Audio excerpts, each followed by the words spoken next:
마가복음 8장 27절부터 30절까지의 말씀을 가지고 너희는 나를 누구라 하느냐 라는 제목으로 하나님의 말씀을 함께 상고합시다. 예수와 제자들이 빌립보 가이사랴 여러 마을로 나아가실 때 길에서 제자들에게 물어 이르시되 사람들이 나를 누구라 하느냐. 제자들이 여짜와 이르되 세례 요한이라 하고 더러는 엘리야 더러는 선지자 중에 하나라 하나이다. 또 물으시되 너희는 나를 누구라 하느냐. 베드로가 대답하여 이르되 주는 그리스도 신이이다 하매 이에 자기의 일을 아무에게도 말하지 말라 경고하시고, 오늘 본문에서 예수님께서는 사랑하시는 제자들에게 가장 중요한 질문을 던지셨습니다. 사람들이 나를 누구라 하느냐, 그리고 이어 너희는 나를 누구라 하느냐. 이 질문은 단순한 예수님에 대한 신상, 정보 확인이 아니라 모든 신앙의 본질을 드러내는 그런 질문이었습니다. 예수님에 대한 이해가 어긋나면 신앙 전체가 흔들리기 때문이죠.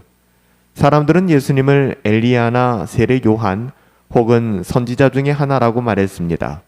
이는 굉장히 호의적인 평가처럼 보이지만 본질적으로는 예수님에 대한 오해에서 시작된 매우 불충분한 신앙의 고백이었습니다.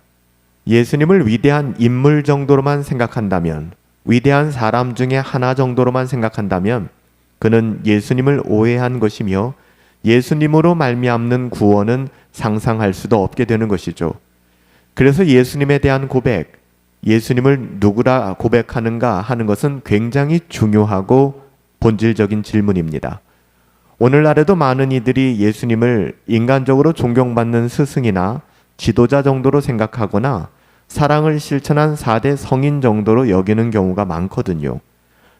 세상은 그럴 수 있습니다. 그렇다면 교회 안에서는 어떨까요? 여러분은 예수님을 누구라고 고백하고 계신가요? 우리는 예수님을 성삼위 하나님으로 성자 예수 그리스도임을 고백합니다. 믿음으로 그렇게 고백하는 것이죠. 예수님은 우리의 구원자이시며 더불어 그분은 우리의 주인이 되십니다.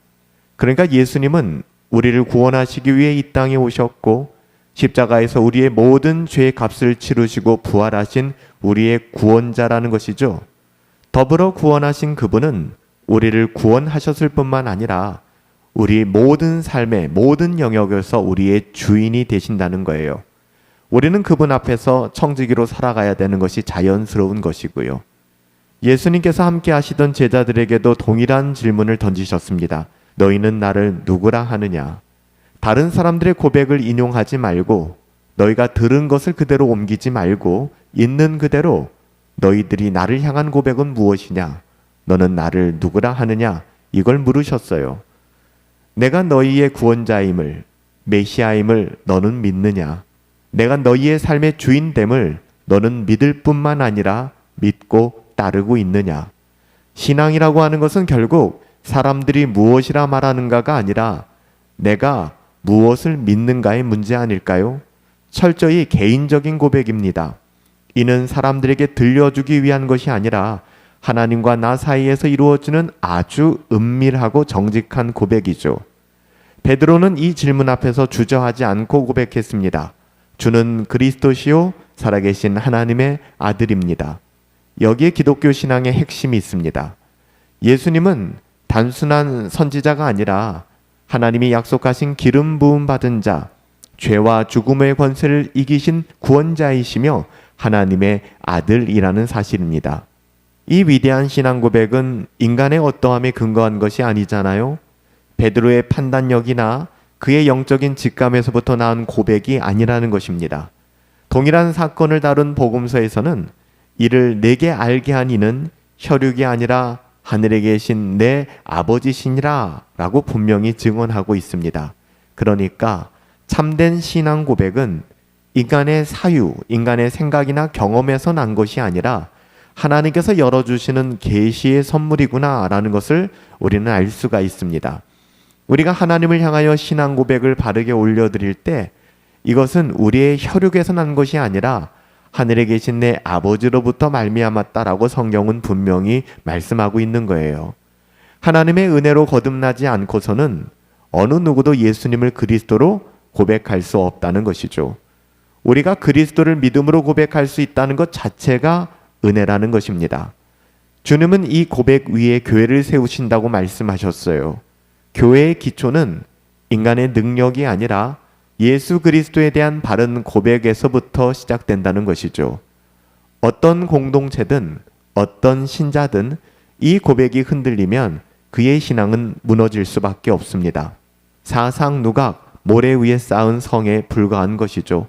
그래서 우리는 날마다 모일 때마다 공동체의 고백과 사도신경을 통해 우리의 신앙을 되새겨보고 또한 믿음 안에서 고백하는 것 아닙니까? 그래서 그런 고백을 모일 때마다 우리가 하나님 앞에 하는 것이잖아요. 아무리 신앙생활을 오래 했다 하여도 우리의 일상의 분주함 속에서 매너리즘에 빠질 때가 많거든요. 그래서 매일의 순간마다 이스라엘 백성들이 광야에서 만나를 먹었듯이 매 순간 경건을 추구하며 하나님의 말씀으로 우리의 영혼을 기경해야 하는 것입니다. 입술로는 다 아는 것 같은데 삶에서는 예수님의 주되심이 부인될 때가 참 많잖아요. 예수님을 그리스도로 믿는다고는 하지만 현실 속에서는 세상의 가치를 더 사랑하며 결정적인 순간에서는 예수님이 아닌 내가 원하는 길로 걸어가고 자기의 지식을 앞세우며 자기의 지혜를 따르고 상황을 주님보다 더 크게 여길 때가 많은 것이 우리의 삶의 자리 아닙니까? 이때 주님께서는 오늘 말씀을 통해 우리에게 다시 물으세요. 너는 나를 누구라 하느냐? 너는 나를 누구라 하느냐? 이는 신자를 매일 새롭게 부르시는 우리 하나님의 부르심이에요. 하나님의 은혜죠. 우리를 멀리하지 않으시고 날마다 부르시는 하나님의 은혜. 주님을 온전히 그리스도로 고백한다는 것은 그분만이 내 죄의 해결이시며 내 삶의 주권자이시며 내가 의지할 유일한 반석임을 인정하는 것입니다.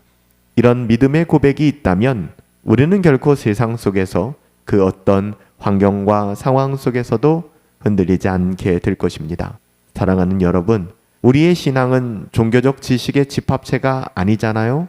그리스도를 인격적으로 고백하는 것에서부터 시작하는 것입니다. 주는 그리스도이십니다.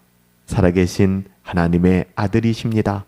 예수님은 나의 구원자이시며 나의 삶의 주인이 되십니다. 이 고백이 오늘 우리의 신앙을 세우며 교회를 견고하게 하고 흔들리지 않는 반석 위에 서게 할 것입니다. 살아계신 아버지 하나님, 우리를 그리스도의 은혜 아래 머물게 하시니 감사를 드립니다. 주는 그리스도시요 살아계신 하나님의 아들이십니다. 우리를 죄에서 구원하시며 험악한 이 세상 가운데 우리의 주인 되어 주심으로 우리를 인생의 안전한 폭으로 인도하게 하심에 감사를 드립니다. 날마다 우리의 정체성을 그리스도 안에서 발견하게 하시고 온전한 신앙 고백으로 견고한 인생 살아갈 수 있도록 은혜 더하여 주옵소서. 예수님의 이름으로 기도하옵나이다. 아멘.